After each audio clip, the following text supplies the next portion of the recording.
What we learned was that there was an informal discussion that basically Sessions had in July with the Russian ambassador to the United States on the sidelines of the Republican National Convention, and that there was a second encounter, that one a much more formal one, in Sessions' Senate office that took place in September. I'm honored to appear before you today. I thank you for the opportunity to respond to your questions. During his appearance before the Senate Judiciary Committee in January, Al Franken, the senator, asked a question. And if there is any evidence that anyone affiliated with the Trump campaign communicated with the Russian government in the course of this campaign, what will you do? Senator Franken, I'm not aware of any of those activities.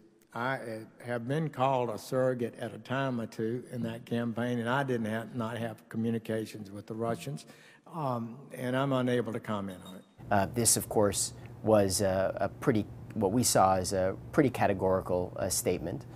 He followed up in written response to questions from senators by saying that he did not have any contact with the Russians.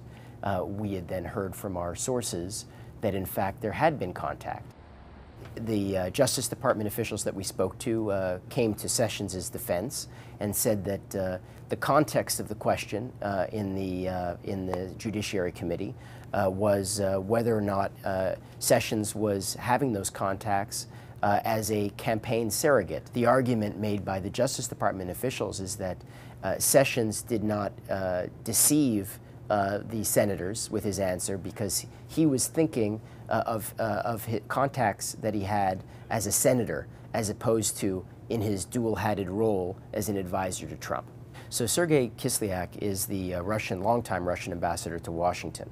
His job is to basically mingle, schmooze with prominent U.S. officials, and in 2016, Kislyak made a big effort to try to get to know Trump and people in the Trump orbit. Crooked Hillary Clinton, leave this race now! And so there's a flurry of contacts Flynn is having with Kislyak. This begins during the campaign, but really picks up in December.